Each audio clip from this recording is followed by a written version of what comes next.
ગોંડલનું રાજકારણ ગરમાવાની શરૂઆત થઈ ચૂકી છે। આજે પ્રચાર પ્રસારનો અંતિમ દિવસ છે। આમ આદમી પાર્ટીના નેતા જિગીશા પટેલ ગોંડલમાં ખૂબ મહેનત કરી રહ્યા છે।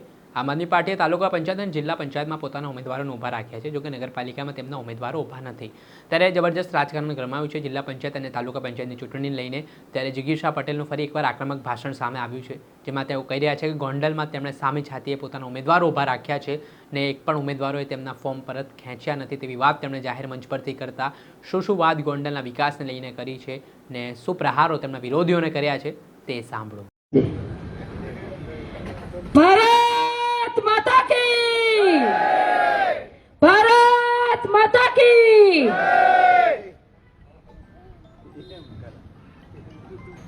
આમ તો ગુંડાગીરી વિશે મારે તમારે કઈ કેવું નથી પડે એમ તમને ખબર જ છે। હમણાંની સભાઓ ગજવે છે એ મારા વિરુદ્ધમાં, સભા કરતા ડાયરા વધારે હોય ને એવી સભાઓ છે, જોઈ છે ને? એ હમણાં પછી વાત કરીએ। પહેલા આપણે ખૂબ જ તાલીઓથી આ લોકોને વધાવજો, કારણ કે અમારા તમામ ઉમેદવારો આ લોકોની લુખ્ખાગીરી દાદાગીરીથી ડૈરા વગર સામી છાતીએ ફોર્મ ખેંચ્યા નથી અને સામી છાતીએ લડવા માટે તૈયાર થયા છે। એક વખત એ બધા તાળીઓથી ગડગડાટથી વધાવો।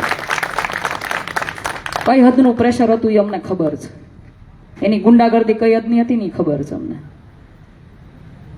એટલે આ લોકોને કહેવાય ને અડધી લડાઈ તો આ લોકો અહીંયા જ જીતી ગયા છે। પેલા તો એની સામે ટકી રહેવું બહુ મુશ્કેલ છે। અમારી દાડિયાની એક સીટ તોય વહી ગઈ, અફસોસ છે મને એનો, પણ એ છોકરાઓ નાના નાના હતા, ક્યાંક થોડાક ડરી ગયા, ક્યાંક થોડાક અમારા સંપર્ક વિહોણા થઈ ગયા, એટલે અમે એને ન બચાવી કે એનો અફસોસ છે મને।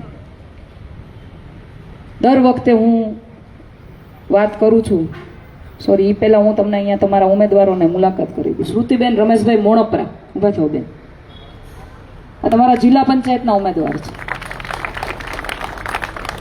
અને રિંકલબેન જસ્મીનભાઈ ખાતરા, તમારા તાલુકા પંચાયત દેડી તાલુકા પંચાયતના ઉમેદવાર છે। આનો પરિચય હું તમને એટલા માટે કરાવું છું કે તમારા વિસ્તારના કોઈ કામ અટકે તો આ બે ચહેરાને તમે ઓળખતા હોવા જોઈએ, એટલા માટે હું તમારો પરિચય કરાવું છું। ભારતીય જનતા પાર્ટીમાં એવું નથી, એના તો બધાને પૂછવું પડે, ઉપર કામ કરું ન કરું પૂછવું પડે છે ને, સીએમ ને પૂછવું પડે છે દિલ્હી। એટલે આ પરિચય એટલા માટે છે કે તમારે કામ આની પાસેથી લેવાનું છે, તમે જેને મત આપો છો એની પાસેથી તમારે કામ લેવાનું છે, અને એ જો તમારા કામ ન કરે ને તો પછી મારા પાસે આવજો। આટલી બાંહેધરી આપીએ છીએ તમને।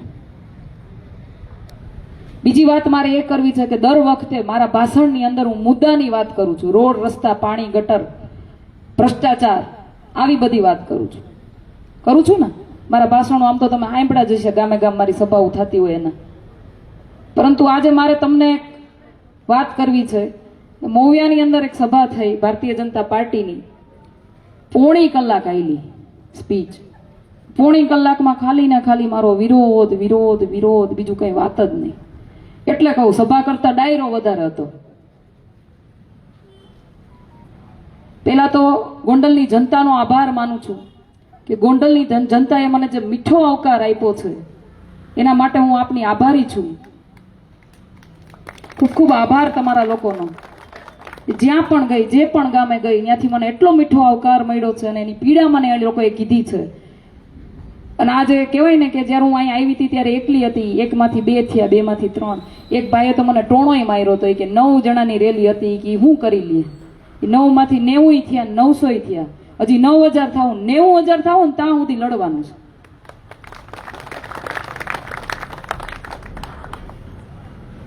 ગોંડલની જનતાએ જે મને મીઠો આવકાર આપ્યો છે એના માટે આભાર, પરંતુ અહીંયાના બે કોડીના ગુંડાઓ છે ને એને હું પનોતી જેવી લાગુ છું।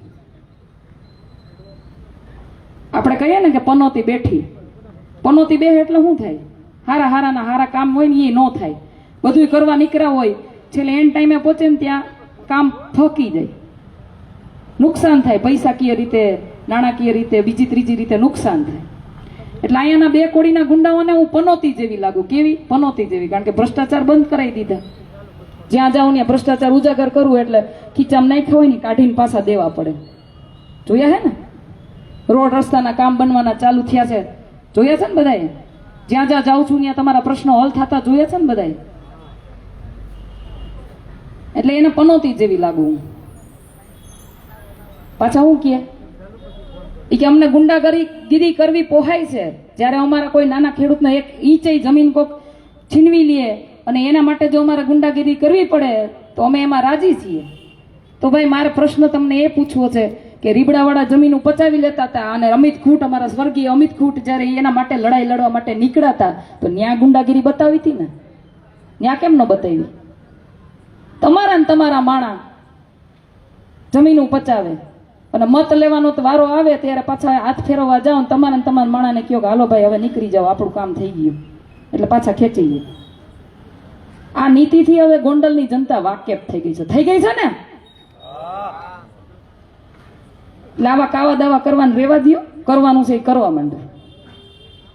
આખી સભામાં મારો વિરોધ કર્યો એના કરતા એકાદું વિકાસનું કામ બતાવ્યું હોત તો કેવો આનંદ થતા, પણ ન બતાવી શકે.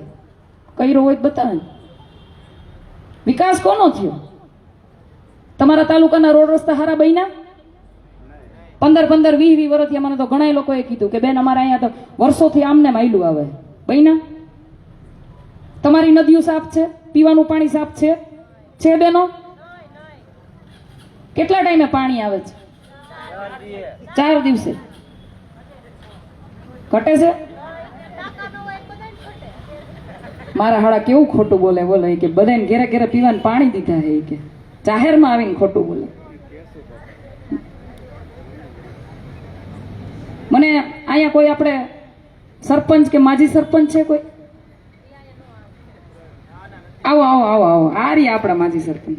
આવો આવો.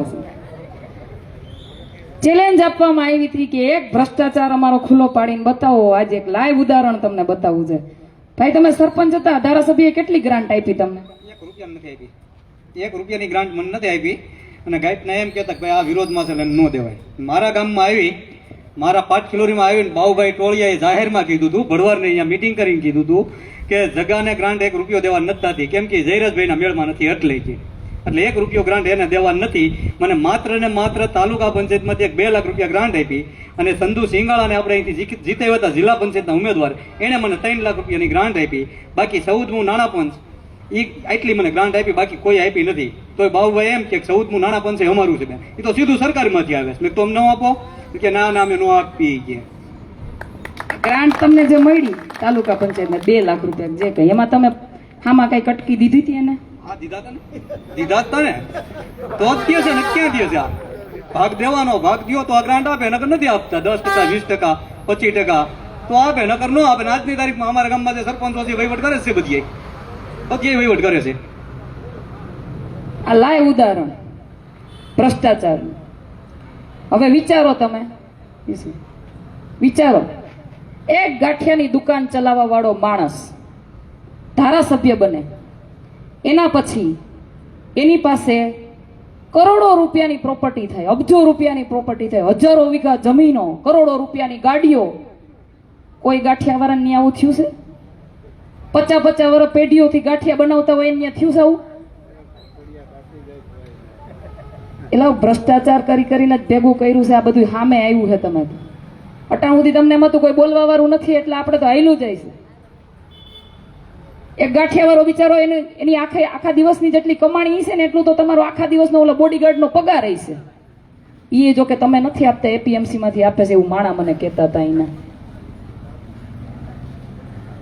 એટલે ભ્રષ્ટાચારની માજા મૂકી છે આ લોકોએ. તોય મારા હાડા હરદતપુરી બાપુના ધમ ખવડાવે. કોને ખવડાવે? એના કાર્યકર્તાઓને. ઈ તો નો જ ખાય પાછા. બાજુમાં ઓલાને બોલાવે, હાલ ભાઈ ખમ ખાઈ લે તો. ઈ નો ખાય. હું કામ? એટલે બાકી જ ન રાખ્યું હોય કઈ.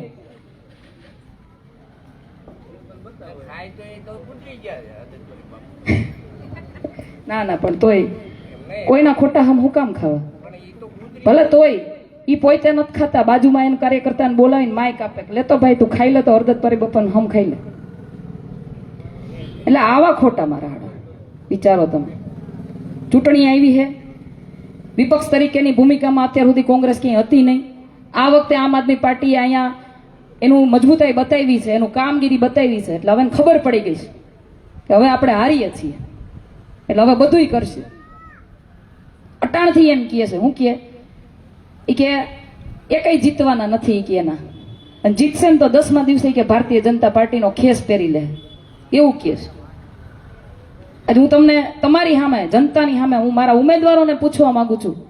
સુરતીબેન ઊભા થાવ, જગદીશભાઈ આવો આ બાજુ, જેટલા પણ ઉમેદવાર અહીંયા નીચે બી બેઠા છે એ બધા ઊભા થાવ, આવો આવો, ઊભા થાવ બધા, આવો આવો, ફટાફટ આવો. હાલો, જનતાને કેવી રીતે ભરમાવે તમે વિચારો. ભાઈ તમને અહીંથી જનતા મત આપીને જીતાડે, એના પછી ક્યારેય બી આ 10 દિવસની વાત નથી કરતી, 5 વર્ષની નથી કરતી, આજીવન કહું છું, તમે ભારતીય જનતા પાર્ટીનો ખેસ પહેરવાના છો. રાજીનામું આપી દેશું પણ કેસ નહીં પહેરી. બધાયને પૂછ્યા આપણે, તમે પહેરવાના છો? બેન, મેં તો આજીવન કોઈ દી, હજી આજની તારીખ સુધી હું કદી ભાજપમાં ગયો નથી, જવાનો નથી. ના ના નહીં પહેરી.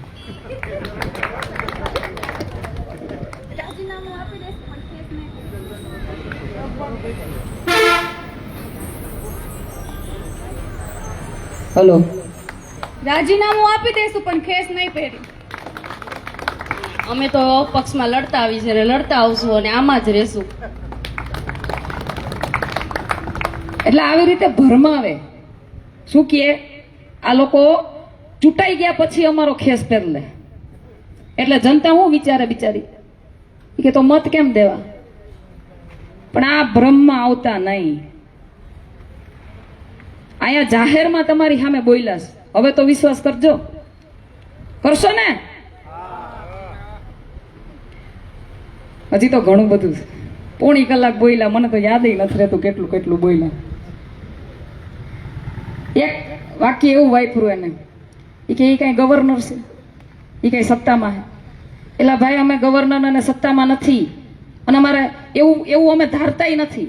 હું તો આઝાદ ભારતની એક આઝાદ નારી છું, અને આઝાદ ભારતની આ આઝાદ નારી કે એક જાગૃત નાગરિક પણ છે. અને અમારા બધાના ટેક્સના પૈસા તમારા પગાર જાય છે. નોકરિયાત છો તમે અમારા. કામ કરશો તો રાખશું, નહીં કરો તો કાઢીએ મૂકશું. અમારે ગવર્નર થવાની જરૂર નથી. અમારી તાકાત છે તમને અહીંથી કાઢી મૂકવાની જો તમે કામ ન કરો તો, છે ને? બીજું એક એવું કહેતા હતા, એ કે 2 વર્ષ પહેલા ક્યાંય કોઈ દી તમારે અહીંયા ગોંડલમાં આવીને કોઈને અહીંયા 11 રૂપિયાનો ચાંદલો લખાવ્યો છે કે મરણમાં ગયા? એલા ભાઈ, તમે 11 રૂપિયા, 1100 રૂપિયા, 11 લાખ રૂપિયા લખાવી શકો, તમારા ખીચાના તો છે નહીં. તમે તો જનતાને લૂંટીને ભેગા કર્યા છે. પણ અમે તો જનતાના પીડામાં એની હારે ઊભા રહ્યા છીએ. અને ખાલી ગોંડલની વાત નથી કરતી, આખા ગુજરાતમાં પૂછી લેવાની છૂટ. ઘણાએ આંદોલન કર્યા છે, ઘણા એની પીડાને વાચા આપી છે, ઘણા એવા કામ થયા છે કે જેનાથી લાખો લોકોને ફાયદો થાય. અમે પૈસા દઈ દઈને લોકોને ખરીદતા નથી, બરાબર છે ને? એક ઓલા કચરાભાઈ તો પાછા એમ કહેતા હતા કે વીસી વાળી વાત આવી ને, તો એ કે વીસી ને ઉપર કેસ ન થાય એટલે એ કે અમારા ભાઈ શ્રી એ કે એચએમ ને એટલે હર્ષભાઈ સંઘવીને ફોન કર્યો ને બધું રોકાવી દીધું. મને એવા દાંત આવ્યા ભાઈ. હર્ષભાઈ સંઘવી જાહેરમાં આવીને એમ કે છે કે ગ્રામ સેવકે કોઈ પણ ખેડૂતનો 1 રૂપિયો લેવાનો નથી ફોર્મ ભરવા ટાણે. અને અહીંથી તમે એક ફોન ગુમેડો એટલે હર્ષભાઈ સંઘવી, આ રાજ્યનો ગૃહમંત્રી, યાના ઈશારે નાચે. વિચાર તો કરો તમે, એટલા બધા તમારા ઈશારે નાચતા હોય તો વીસી ને મહિને પગાર કરી દો ને 20,000 રૂપિયા. આખા ગુજરાતના વીસી તમારા પગમાં પડશે. કરી દેવાય ને એવું? મારા હાડા ખોટાડા તો હવે હાલી જ નીકળાશે. એટલું બધું તમારું ત્યાં હાલતું હોય તો ઘણી સમસ્યાઓ છે ગોંડલની, નથી? છે ને? રોડ રસ્તાની તો એટલી હદની સમસ્યા છે, એટલી હદની સમસ્યા છે કે વાત જવા દો. મગફળી કેન્દ્રની અંદર એકયની માંડવી રિજેક્ટ નથી થઈ. અહીંથી કોઈની રિજેક્ટ થઈ હોય આવજો ને આગળ જરાક આવો, બીવાની જરૂર નથી, આવો લ્યો, આવો. તમે તો બહુ માર ખાધો તો. મારી માંડવી મેં મોકલી હતી ટેકામાં, ત્યાં હજી પૂગી ને ત્યાં તો 7-8 જણા ગોતવા મળ્યા, કાંટા આખા બંધ કરી દીધા. એ કે આને માંડવી દેવા જોખવાની જ નથી. કે હું સેમ્પલ લઈને ત્યાં ગયો ને તો મને કે તમારી માંડવી રિજેક્ટ કે કાંઈ વાંધો લઈને વહી આવ્યો તો બધાને કાંટા બંધ કરી દીધા, ઝેડીને તેને કાંટા ચાલુ કર્યા. જો મારી માંડવી નબળી હોય તો 1200 રૂપિયા ભાવ નો આવે. યાર્ડમાં નાખી મરસી તો 1200 રૂપિયા ભાવ આવ્યો હતો. અને 5-5 કિલો બેન લે છે માંડવી. અત્યારે સીણામાં 5-5 કિલો લે છે. કેવડા કટકા તો એમ કે અમે ખેડૂની વારે કઈ રીતે તમે ખેડૂની પથારીઓ વેરો ઉભા ત્યાં બધા. આ ભાઈ તો 2 વાર માર ખાધો, હવે શું કરવાનું? અહીંયા ક્યાં બીજાને ગોતવાની જરૂર છે? એક જણાને આટલી પીડા છે, એક જણાની. અને મારા હાડા એમ કે ગોકુલ્યું ગોંડલ અમારું. એટલે ભાઈ અમારું ગોંડલ ગોકુલ્યું જ હતું. એને મિર્ઝાપુર બનાવવા વાળા તમે જ છો. તમારી સત્તા ટકાવવા હાટું થાય અને તમે એટલો દાદાગીરી, એટલો ભ્રષ્ટાચાર કર્યો છે કે વાત જવા દો. બાકી ગાંઠિયાની દુકાન વાળા એટલા કરોડપતિ, અબજોપતિ થાય કોઈ દિવસ? આપણે કામ ધંધા કરીએ છીએ ને. દરેક જગ્યાએ હું કહું છું, તમને કહેવા માંગુ છું, સેમડા જોયું છે? ગયા છો ને સેમડા? ગઢ જોયો? ગઢના કાંગરા જોયા? બાજુમાંથી રોડ જોયો? કેવો ટકાટક છે ને? નદી જાય છે એક બાજુમાંથી, એટલું ચોખ્ખું પાણી છે ને, તમે વાત જવા દો. ડેમ બનાવ્યો છે, પાણી ભર્યું છે એકદમ ચોખ્ખું, ક્યાંય લીલ નહીં, ક્યાંય સેવાળ નહીં, ક્યાંય ગાંડી વેલ નહીં. અને અહીંયા આપણી નદીઓમાં ગાંડી વેલ હોય ને, એમ પાણી ગોતવું પડે, દેખાય એક નથી દેખાતું. હું તો રસ્તામાં ઘણી વખત આવતી જતી હોય, બધી નદીઓમાં મારું ધ્યાન હોય, બધી જગ્યાએ મારું ધ્યાન હોય. આપણા રોડ હોય તો બે બાજુ આમ કચરાના ઢગલા પડ્યા હોય ને, છે ને? કેટલા કચરાના ઢગલા પડ્યા હોય. અને ત્યાં એટલું મેન્ટેન કરીને રાખ્યું છે, ચોખ્ખા રોડ, એકદમ મસ્ત રોડ, આમ સુવાળા એકદમ, પાણી એટલું ચોખ્ખું, નદીની ઉપર બાંધકામ કરેલું છે. જાહેર પ્રોપર્ટી, મારીને તમારી બધાયની જાહેર પ્રોપર્ટી છે, એની ઉપર બાંધકામ કરેલું છે. પણ ત્યાં ડિમોલેશન ન આવે? આપણે એક થાંભલો ખોડ્યો હોય તો આવે ને? ગામે ગામ કર્યું છે ને ડિમોલેશન. અધિકારીઓને મારે કેવું છે, એકવાર તેવડ હોય તો સેમડા જઈને બતાવો. રોડ ઉપર ગઢનો કાંગરો કેટલો બહાર છે એ ખબર પડે. ન્યા હું તો એમ કહું, ગોંડલમાં બંગલો છે ને, બંગલો એનો ન્યા જઈને બતાવો. બધાની ફૂટપારીઓ અંદર છે ને, એની આમ બહાર છે એવડી ઊંચી. એના બોડીગાર્ડોને બેહાડવા ગનમેન આરે, ગન સાથે રોપ જમાવવા છે ને, જોયું છે ને બધાએ? ન્યા કા ડિમોલેશન ન આવે? મારા હાડા હાવ દાદાગીરી હલાવે અને પાછા કે અમને ગુંડા થવું પોહાય. હા પોહાય ને. હવે તો તમારી ગુંડાગીરી કાઢશું અમે, હહોરવી કાઢવી છે ને. આવી તો ઘણી બધી વાતો છે, ઘણી બધી.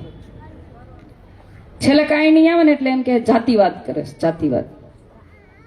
હવે જવાબ આપજો મને બધાય. હું રોડ રસ્તાના પ્રશ્નો ઉઠાવું છું, એક જાતિ માટે ઉઠાવું છું. પાણીના પ્રશ્નો એક જાતિ માટે ઉઠાવું છું. મગફળી કેન્દ્રો ઉપર રેડ પાડીને આ લોકોના ભ્રષ્ટાચાર ખુલ્લા પાડ્યા, એક જાતિ માટે પાડ્યા હતા. વીસીઈ નો ભ્રષ્ટાચાર ખુલ્લો પાડ્યો, એક જાતિ માટે પાડ્યો હતો. હું તો દરેક જાતિ માટે કામ કરું છું ને. પણ એના ભ્રષ્ટાચાર ખુલ્લા પડે છે એટલે તમારા મગજની અંદર એ લોકો એક ભ્રમ ફેલાવે છે, જાતિવાદ જાતિવાદ જાતિવાદ. કારણ કે આ લોકોની નીતિ છે, ભાગલા પાડો, રાજ કરો. અત્યાર સુધીની એકેય સભામાં એના મુદ્દાની વાત કરી મુદ્દાની વાત? ચૂંટણી આવે એટલે એમ કે રોડ બનાવી દેવું, પણ કેદી બનશે તો કે જ નહીં કોઈ. બનાવે તો ચૂંટણી પૂરી થાય ત્યાં સુધીમાં રોડ વયો ગયો હોય. એના બધાય કામ એવા હોય ને. શું રોડ બધી જગ્યાએ આવા જ છે. એટલે વાયદા કરવા આવ્યા છે આ વખતે. પેલા ધમકીઓ મારતા હતા, શું કહેતા હતા? મત નહીં આપો તો કામ નહીં થાય, કહેતા હતા ને. મત નહીં આપો તો કામ નહીં થાય. હવે એમ કે છે કે અમારી ભૂલ થઈ ગઈ હોય તો માફ કરી દેજો, પણ મત અમને આપજો. આટલો ફરક છે ખાલી. જાહેરમાં આવીને દાદાગીરી કરતા હતા, જાહેરમાં આવીને જાહેર સભામાં કહેતા હતા મત નહીં આપો તો કામ નહીં થાય. એ માફી માંગવા માંડ્યા એટલે કેટલો રેલો આવ્યો હોય છે વિચારો. ભલે અમે થોડાક છીએ પણ એટલા મજબૂત છીએ કે તમારી પથારી ફેરવી નાખશું. અને મજબૂતાઈ શું કામ છે? કારણ કે અમારે કઈ ખોટું નથી કરવું. ખોટું કરવા વાળાના લોકો કેવા દબાવે છે ખબર છે ને? લોકો એમ કે અમે અંદર ખાને તમારે ભેગા. શું કામ? કારણ કે ક્યાંક ક્યાંક ક્યાંક ક્યાંક કંઈક હોય એટલે બીક લાગે, ધંધા હોય બીક લાગે. તમારી સામે જેટલા બેઠા છે, લડવા નીકળ્યા છે સામી છાતીએ, એ બધા ભ્રષ્ટાચાર વિહોણા છે, એટલે એની સામે ટકી શકે છે, એટલે એની સામે બાથ ભીડી શકે છે, અને એટલે અમારું કંઈ બગાડી નથી શકતા. જેને ભ્રષ્ટાચાર કરવો છે ને એને ભેગા વયા ગયા છે અને બોલી નથી શકતા. અમુક અમુક તો એવું થઈ ગયું છે ને કે હવે બોલી નથી શકતા અને સહન નથી કરી શકતા. અમને આવે ઘણી વાર ફોન આવે, ક્યાંક મળે તો કીએ બેન અમે તમારે ભેગા છીએ, પણ અંદર ખાને કાંઈ વાંધો નહીં ભાઈ. જેથી તમને સદબુદ્ધિ આવશે તેથી તમે ખુલીને બહાર આવશો, જેથી તમારામાં હિંમત આવશે તેથી તમે ખુલીને બહાર આવશો. અમને કાંઈ વાંધો નથી, પણ ખોટાને ખોટું કહેવાની હિંમત તો રાખવી જોઈએ. રાખવી જોઈએ ને? ખોટાને તો ખોટું કહેવું પડે. બાકી કાલ સવારે આપણી પેઢીઓ આપણને પૂછશે સવાલ કે આટલું બધું ખરાબ થતું હતું, આટલું બધું ખોટું થતું હતું, તેથી તમે ક્યાં ગયા હતા? આટાણે અમારે ભોગવવું પડે, તેથી જેથી થતું હતું તેથી તમે ક્યાં ગયા હતા? આપણે ઘણી વાર એમ વાતોમાં મને ઘણા લોકોએ કીધું કે આપણા હતા કે જેણે ઓલાની સામે આને ઊભો કર્યો અને હવે એને ભૂલ એને ખબર પડી ને અફસોસ કરતા હતા. ઘણાએ મને વાત કરી. એ અફસોસ આપણને ન થાય એટલે આપણે આજે અવાજ ઉઠાવવો જોઈએ. એ અફસોસ આપણને ન થાય ને એટલે આપણે અવાજ ઉઠાવવો પડશે. ઉઠાવશો ને? બીજું મારે તમને એ કહેવું છે, ખેડૂતોની જે હાલત છે અત્યારે, દરેક વખતે આપણને લૂંટવામાં આવે. જ્યાં જાઓ ત્યાં તમને લૂંટવામાં આવે. તમારા આધાર કાર્ડ સાથે તમારા બધા જ ડોક્યુમેન્ટ લિંક છે ને? બધું જ લિંક છે. દર વર્ષે ઓલા 6,000 રૂપિયા ખાતામાં આવે છે ને, જેનાથી આપણે બહુ બધી જમીનો લઈને આપણે મોટા ખેડૂત થઈ ગયા છીએ ને? લે કાં 6,000 તો દે તમને. કહેતા હતા કે ખેડૂતોની આવક બમણી કરી નાખશું, નથી થઈ? આવક બમણી થઈ ને? 15 લાખ રૂપિયા કેટલાના ખાતામાં આવ્યા? આંગળી ઊંચી કરો જી. સરકારી નોકરીઓ આપશું, આ કરી દેવું, ઓલું કરી દેવું, ફલાણું ઢીકણું, કેટલા બધા વાયદા કર્યા આપણી પાસે, કેટલા બધા. એક પણ વાયદો એને પૂરો કર્યો હોય તો મને કયો. કર્યો? બહાર એકાદો ગોળો ફેંકાણો તો આપણે અહીંયા ગેસના બાટલા બંધ થઈ ગયા. બોલો, હાવ હાલી જ નીકળ્યા. આ ચૂંટણી પતે પછી તરત વધારશે ડીઝલના ને પેટ્રોલના. અટાણે આમ દબાવીને રાખ્યું છે કે મતદારો મત નહીં દે નકર. બિયારણ ખાતર બધું વધી ગયું, એટલે એમાં તમારે કઈ કહેવાય ને, એને સહાય આપી છે. વીઘે 3200 રૂપિયા સહાય દીધી છે. એમ તમે પછી હાવ એમ નકારી કાઢો એમ થોડી હાલે. બિયારણ ખાતર તો આવી જાય, નહીં આવી જાય? નથી આવવાનું? 200 મણ માંડવી લેતા હતા, એના બદલે 1.5 મણ કરી નાખી. આગલા ખીચામાં કાઢીને પાછલા ખીચામાં નાખી દીધા. ના, શું કહેવાય, પાછલા ખીચામાં કાઢીને આગલામાં. પાછલા ખીચામાં કાઢે ખબર ન પડે, આગલામાં નાખે ખબર પડે. એટલે 200 મણ માંડવી લેતા હતા, એના બદલે 1.5 મણ કરી નાખી. આપણા પૈસા આપણને સહાયમાં આપ્યા. અને એ આપ્યા શું કામ? આમ આદમી પાર્ટી તરીકે, વિપક્ષ તરીકે આમ આદમી પાર્ટી મજબૂત હતી એટલે આપ્યા. બાકી તો એ ચાઉ કરી જવાના હતા ને? કાંઈ નહોતું વધવા દેવાના આપણી વાત. ખેતીનું પતન કરવા જઈ રહ્યા છે. શું કામ? આ લોકો ખેતીનું પતન એટલા માટે કરવા જઈ રહ્યા છે, ખેડૂત પાયમાલ થઈ જાય તો ખેતીઓ એના ઉદ્યોગપતિ મિત્રોને દઈ દે અને બધું જ કહેવાય ને ઔદ્યોગિકરણ કરી નાખે. પછી આપણે લોટાઈ વેચાતો લેવા જવો પડે. જેવી રીતે શિક્ષણમાં કર્યું, જેવી રીતે આરોગ્યમાં કર્યું. આટલો બધો ટેક્સ ભરવા છતાંય જો તમે એની પાસે સારું શિક્ષણ માંગવા જાઓ ને તો તમને એમ કે ત્યાં હારી પ્રાઇવેટ સ્કૂલમાં વયા જાઓ. સરકારી સ્કૂલમાં ન ફાવતું હોય તો હારી સ્કૂલમાં વયા જાઓ, પ્રાઇવેટ સ્કૂલમાં વયા જાઓ. શું કામ? કારણ કે પ્રાઇવેટ સ્કૂલો લાગતા વળગતાઓની હોય, મોટા મોટા નેતાઓની, ઉદ્યોગપતિઓની હોય ને.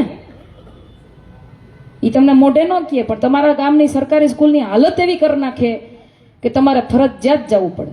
શિક્ષણ સારું ન આપે શિક્ષકોની ભરતી ન કરે.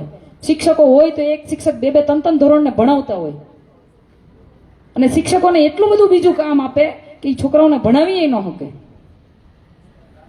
ચૂંટણીનું કામ આપશે, હમણાં SIRનું કામ આપ્યું હતું. એવા તો કેટલાય કામ શિક્ષકો પાસે એક પગારમાં બીજા કેટલા કામ કરાવી લે. બિચારા શિક્ષકોની હાલત કફોડી છે. આરોગ્યની વાત કરું તમને, આવડા મોટા ગોંડલની અંદર 2.5 લાખની વસ્તીની અંદર એક સિવિલ હોસ્પિટલ. હું બિલિયાળા મગફળી કેન્દ્ર ઉપર જે માથાકૂટ થઈ હતી એના પછી હું ત્યાંના ખેડૂતોને લઈ અને જ્યારે સિવિલ હોસ્પિટલે ગઈ તો અમને બેડ આપવામાં આવ્યો. એ બેડની ફરતી કોર અમે ઊભા હતા. થોડીક વાર થયું ને તો ઉપરથી પાણી ટપકવા માંડ્યું. મેં ઉપર કરીને જોયું, ઉપર તિરાડો પડેલી હતી. ઉપર ટાંકો છલકાણો તો પાણી આવતું હતું ને પાણી બેડ ઉપર ટપકતું હતું. આવી આપણી સિવિલ હોસ્પિટલ. રોડ રસ્તાની હાલત એટલી ખરાબ કે અહીંથી કોકને કંઈક થયું હોય એટલે આપણે ભાગીએ કે હાલો આપણે ફટાફટી કે આપણે ગોંડલ લઈ જઈએ, આને સિવિલે લઈ જઈએ, એમ્બ્યુલન્સ બોલાવીએ ને એમ્બ્યુલન્સ માંડ આવે. ઓલો અધુમુવો થઈ ગયો હોય ત્યાં પછી અહીંથી એમ્બ્યુલન્સમાં લઈ જાય. રોડની હાલત એટલી ખરાબ, માંડ ત્યાં પુગાડો જ ખબર પડે કે ડોક્ટરોય નથી, મશીનોય નથી. ત્યાંથી તમને એમ કહી દઈએ રાજકોટ વયા જાવ કે રાજકોટ માટે તમે પાછી એમ્બ્યુલન્સ ત્યાંથી કરો એટલે રાજકોટનો રોડ જોયો છે ને કેવો છે? 3 કિલોમીટરનો રોડ 1.5 કલાકે કપાય. તા તો ઓલો પૂરો થઈ ગયો હોય પછી ડોક્ટર કહી દે સોરી, અમે ન બચાવી શકીએ. હું ઘણા યુવાનોને કહું, આ બધી વાત કરું તો ઘણા મને એમ કે બેન અમારે રાજકારણ અરે કાંઈ લેવા દેવા નથી. ઘણા મને એમ કે નિરસ થઈ ગયા બિચારા બધા. તો મારે તમને સમજાવવું છે, રાજકારણ અરે લેવા દેવા હોવા જોઈએ. શું કામ? કારણ કે આપણી ઘરની રોટલીથી માંડી અને તમામ ચીજ વસ્તુ, આપણું શિક્ષણ, આપણું આરોગ્ય બધું જ રાજકારણ નક્કી કરે છે ને. નેતાઓ નક્કી કરે છે.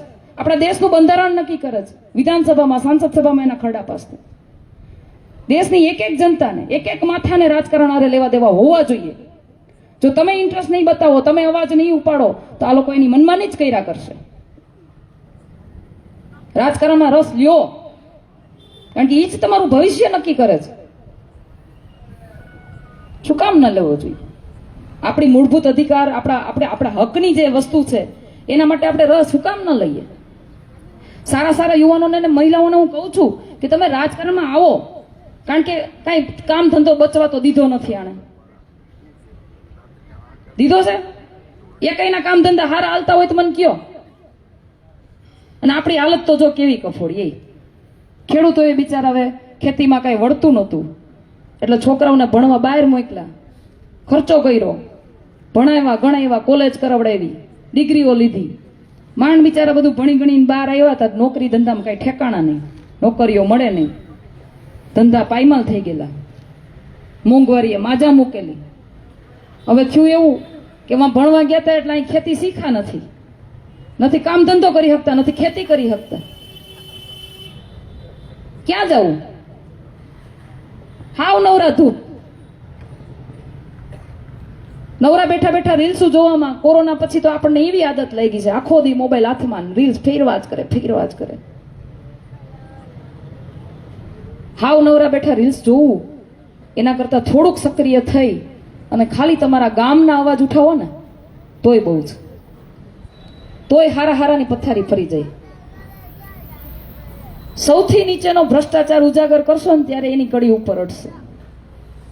ગ્રામ પંચાયતથી માંડી તાલુકા પંચાયત, જિલ્લા પંચાયત, વિધાનસભા, સાંસદ સભા, CM, PM, ન્યા સુધીનો ભ્રષ્ટાચાર જો તમારે ખુલ્લો કરવો હોય ને તો તમે PM નો કાઠલો નહીં પકડી શકો. પકડી શકશો? PM ના ભ્રષ્ટાચાર ખુલ્લા પાડી શકશો તમે? એ માહિતી તમને મળે જ નહીં ક્યાંયથી, એટલી ગુપ્ત માહિતી હોય. અને એ ખુલ્લા પાડતા હેઠે આવો તો 2 જિંદગી વહી ગઈ હોય આપણી. તો શરૂઆત ક્યાંથી કરવી? ભ્રષ્ટાચારને ઉજાગર કરવાની શરૂઆત તમારે ગામમાંથી કરવી પડે. શૌચાલયના કૌભાંડની ખબર છે ને તમને બધાને? આમાં મને હાથ ઊંચો કરીને કહેજો, સરકાર દ્વારા બનાવવામાં આવેલા શૌચાલય કેટલાને ઘેરે છે? એકેય નહીં. તમારા ગામની અંદર તમારા નામના શૌચાલય સરકારના ચોપડે લખાયેલા છે, ઘણા બધા. એ શૌચાલય આપણે આપણા પૈસે બનાવ્યું હોય અને એમાં 12,000 રૂપિયા આપણા નામે ખાઈ ગયા હોય. કેટલા? એક શૌચાલયના 12,000 રૂપિયા. આ ચૂંટણી જવા દો, પછી હું બધું ઉજાગર કરવાની, એક એક કૌભાંડ કાઢવાની છું. આવા તો કેટલાય છે. 100 વારના પ્લોટની વાત છે તો એમાં એવું છે, લાગતા વળગતા દે, બાકી બિચારા હળિયાપાટી થતા હોય, આમથી આમ ને આમથી આમ, વાં જાઓ ને વાં જાઓ. એ શું કામ ખબર તમને? આપણને બંધારણ ખબર નથી. કેટલાય વાંચ્યું છે આમાંથી બંધારણ? આંગળી ઊંચી કરો. એકેય નહીં. તમે જે દેશની અંદર જીવો છો એ દેશનું બંધારણ, એ દેશનો કાયદો કાનૂન તમને ખબર ન હોય તો આ બધા તમને દબાવે જ ને, બીજું શું કરે? કામ ને નથી દબાવતા.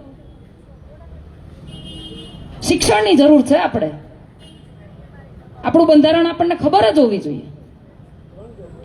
તમે આમાં બોલતા થશો, આમાં સવાલ કરતા થશો ને તો એની ગેંગે ફેફે થઈ જાય ને. એ કઈ જવાબ નથી આપી શકતા. જવાબ ન આપી શકે એટલે શું કરે? કામ કરવાનું ચાલુ કરે. જોયા છે ને, જ્યાં જ્યાં મેં રોડના વિડીયો બનાવ્યા ને ત્યાં ફટાફટ કામ થઈ ગયા ને ભાઈ. જ્યાં જ્યાં મેં પાણીના પ્રશ્નો ઉઠાવ્યા છે ને ત્યાં પાણી ચોખ્ખા થઈ ગયા છે. 5 મહિના થયા છે મને ખાલી ગોંડલમાં આવી એને. 5 મહિના. 5 મહિનામાં જો હું તમારા માટે આટલું બધું અવાજ ઉઠાવી શકતી હોય, આટલા બધા કામો કરાવડાવી શકતી હોય, તો તમારા બધાની તાકાત મારી યારે જોડાય અને તમે બધાય મારી યારે અવાજ ઉઠાવવાનું ચાલુ કરો તો આ લોકોનું શું થાય? ગાંગા થઈ જાય ને? ગાંગા ક્યાં જાય પછી?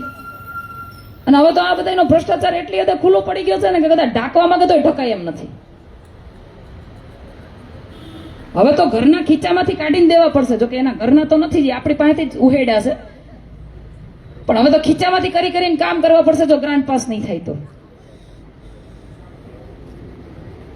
હમણાં સભામાં એક વાત કરતા હતા કે 80 ગામ વચ્ચે 180 કરોડની અમે ગ્રાન્ટ ફાળવી. સાચું કેજો, 80 ગામ વચ્ચે 180 કરોડ એટલે 2.25 કરોડની ગ્રાન્ટ થઈ. તમારા ગામમાં 2.25 કરોડ રૂપિયા ક્યાંય વપરાણા હોય એવું દેખાણું છે તમને? દેખાણું છે? ધારાસભ્ય બહુ ભોળા છે આપણે, એટલે એના પ્રતિનિધિઓ છે ને બિચારાને ભોળવીને કટકીઓ કરી લે. ધારાસભ્યને ખબર નથી, મને એવું લાગે. ખરેખર ધારાસભ્ય બહાર નીકળવું જોઈએ. મને તો ઘણી વાર એમ થાય મારા 3 જણા મેદાનમાં ઉતરી ગયા. અહીંયા અમે પ્રચાર કરવા વાળા અને ભાષણ કરવા વાળા હું એકલી. આ બધા થોડું શીખે છે, હજી ઊભા થાય છે વિરલાઓ અમારા. શીખી જાય, શીખવાડી દેવું. હો નેતા એવા પેદા કરવા છે કે જે મારી જેમ અવાજ ઉઠાવી શકે. મને એકને મારવા જાય ને મારી નાખવાની ટ્રાય કરે ને તો મરી પણ જાઉં ને તો અહીંયા તમારી ભેગા ઊભા હોવા જોઈએ. એવો માહોલ બનાવો જ ગોંડલનો. એટલે મને ઘણી વાર એમ થાય કે મારી સામે મેદાને ઉતરી તો ગયા છે, પણ આ બધે જાતાય છે ગામડામાં. તે રોડથી કઈ અધેર હાલતા છે 2 વેત. રોડ ઉપર તો હાલતા છે કે નહીં હાલતા હોય કે 2 વેત અધર જ હાલતા છે. પછી મને એવો વિચાર આવે કે મારી આડી કરોડો રૂપિયાની ગાડીઓ હોય એટલે કદાચ રોડ ઉપર હાલતા હોય ને તો ઝટકાઈ ન લાગે એને. થાય ને એવું. એક દી